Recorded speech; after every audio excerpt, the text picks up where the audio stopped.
ఒక్కొక్క మహిళకు రేవంత్ రెడ్డి గారు 24 నెలలకు నెలకు 2.5 చొప్పున ఎంత బాకీ?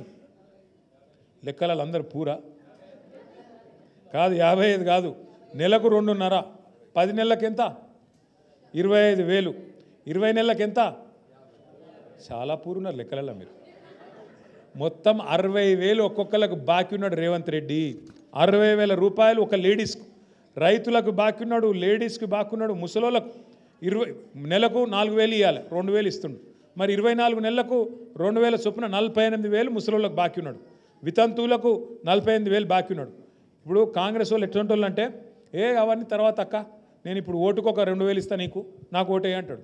మీరేం చేయాలి ఎరికేనా? ఆలోచనతో పనిచేయాలి. మోసాన్ని మోసంతోనే జయించాలి. వాడు మోసంతో ఓట్లు తీసుకున్నాడు, మనం కూడా మోసాన్ని మోసంతో జయించాలి.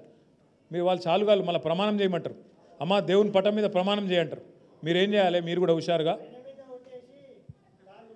వాళ్ళు రేవంత్ రెడ్డి మీద ఒట్టేస్తావు. అంత కోపం ఇందిరాబాయ్, ఆగా అని నీకు దండం పెడతా. మీరేం చేయర్రి, చేయి జాపురి, ఇట్లా చేయి జాపి మంచిగా వాళ్ళు ప్రమాణం చేయమంటారు. ఏది?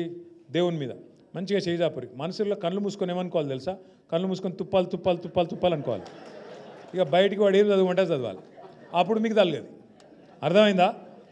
భయపడకు, ఏం కాదు. అమ్మో ప్రమాణం చేసినాం కదా, ఆయనతో ఏమైనా అవుతుందేమో, ఏం కాదు. మోసాన్ని మోసంతో జయించాలి, ముళ్ళుని ముళ్ళుతోనే తీయాలి.